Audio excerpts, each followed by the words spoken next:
será possível ou até mesmo dar certo uma relação entre um crente e um descrente? Exatamente. Numa situação em que uma parte e outra detêm princípios completamente diferentes, porém tentam caminhar num só rumo. Pois é, um jugo desigual.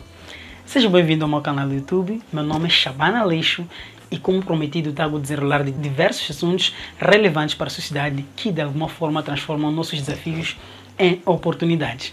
E desta vez trago um assunto muito pertinente, muito comum nos dias de hoje, em que existem relações que contêm princípios totalmente diferentes, mas numa grande tentativa de seguir um só rumo para poder dar certo. Para desenvolver melhor este assunto, de modo a torná-lo inclusivo, tomei a prerrogativa de ir até as ruas para saber o que as pessoas acham do jogo desigual. Qual é a noção que realmente as pessoas têm sobre esta matéria.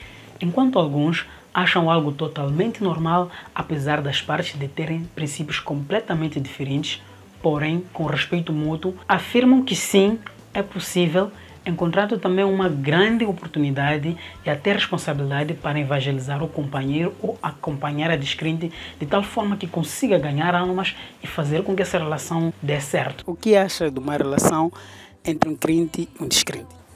Eu acho uma relação normal, uma vez que essas duas pessoas, pela sua forma de convivência, acho que não interfere naquilo que é cada um dos dois. Sendo um crente e outro descrente, um com princípios, outro sem princípios, não acha que essa relação pode dar certo?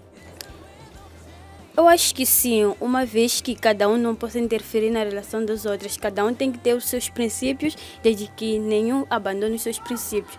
E pode vir a calhar que quem é crente possa vir a dar os bons princípios a quem é um descrente.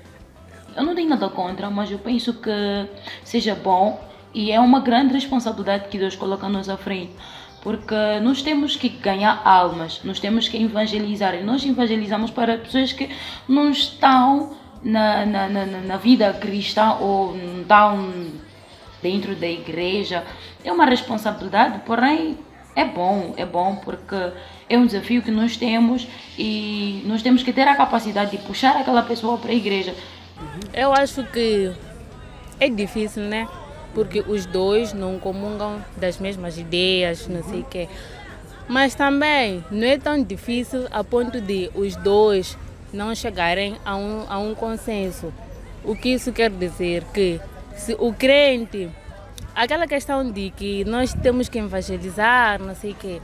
Então, se o crente está mesmo determinado a ajudar aquela pessoa, como seu parceiro, como a sua parceira, eu acho sim que é possível e saírem desse barulho todo. Bom, eu acho isso normal porque cada um acredita no que quer e está livre de o fazer, então eu acho que não tem nenhum problema em haver esse tipo de relação. Ninguém é obrigado a acreditar no que o outro acredita. Claramente que existem várias relações do gênero, mas é bem delicado, pois estamos a falar de duas pessoas com princípios éticos bem diferentes, ligados pelo amor supostamente. O que deve existir, acho eu, é um respeito mútuo entre os dois nesta relação. Que é normal e que até pode vir a dar certo, mas desde o momento que o crente lute pela conversão espiritual do descrente e faça entender ao descrente que viver na base de Deus é a melhor coisa e que só assim o casamento poderá edificar-se, porque é com Deus que dá certo, é com Deus que tudo pode. Então eu penso que é natural e é normal.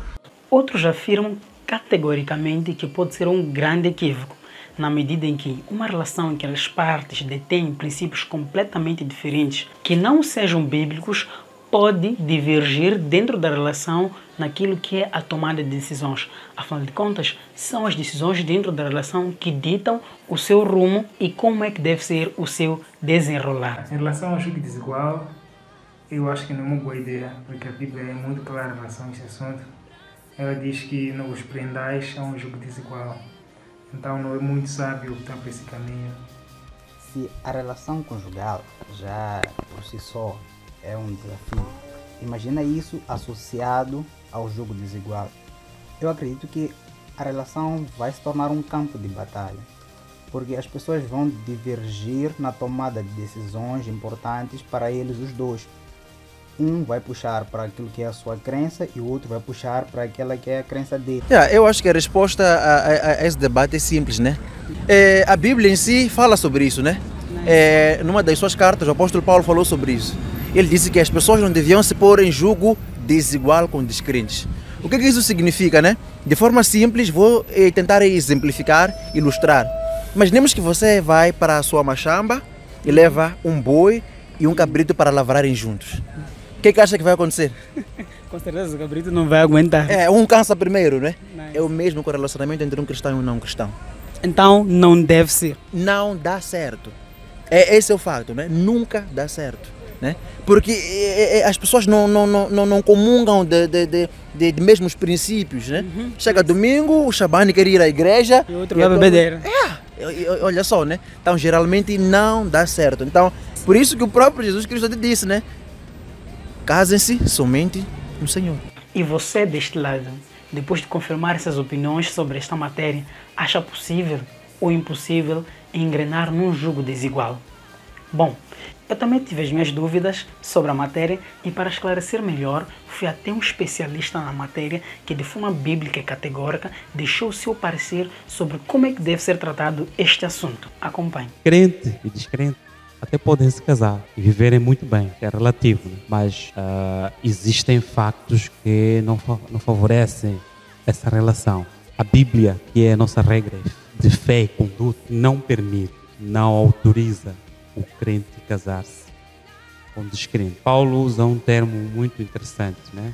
Quando diz: não se prendam a um jugo desigual com os infiéis. É aplicável em várias áreas, sobretudo no relacionamento conjugal também. Se analisar as escrituras no Velho Testamento, Deus não permitia que Israel se casasse com outros povos. E o argumento de Deus era que não aprendessem a adorar outros deuses. Há um exemplo muito interessante sobre essa questão. Salomão, mesmo conhecendo a palavra do Senhor, conhecendo a verdade, sendo um grande sábio em Israel, infelizmente violou esse princípio. Casou-se com descrentes, trouxe para si muitas mulheres, buscou para si muitas amantes que totalizavam 1000. E a Bíblia diz que quando ele se tornou velho, as suas mulheres lhe puxaram para adorar outros deuses.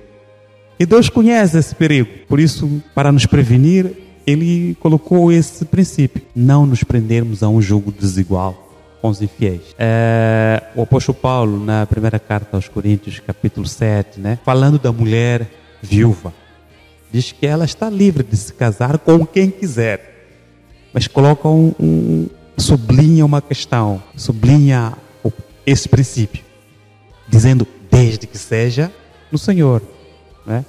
Está livre de casar-se com quem quiser, contanto que seja no Senhor. Então, isso não quer dizer que aquela pessoa que veio ao conhecimento da verdade enquanto estava casado deve se divorciar da sua esposa. O mesmo capítulo a que eu me referi, de 1 aos Coríntios, né, diz que não deve ser assim, né? Se uma mulher tem um marido descrente, não deixe o marido descrente. É aplicável também para o inverso, não é? Mas se o jovem conhece a verdade, né, o irmão ou a irmã está no Senhor e decide casar-se, a regra aplica-se para ele. Tem que ser no Senhor. Indo mais a fundo sobre a possibilidade de haver uma relação entre um crente de uma religião diferente e um crente de outra religião, muçulmana e cristão, por exemplo, eu também quis saber, afinal de contas, como é que podemos fazer isso? Será possível uma relação entre as duas religiões? Afinal de contas, estamos a tratar de dois crentes, princípios diferentes, religiões totalmente diferentes. Veja qual foi a resposta. Se fizesse a mesma pergunta a um muçulmano, de uma forma categórica, diria não.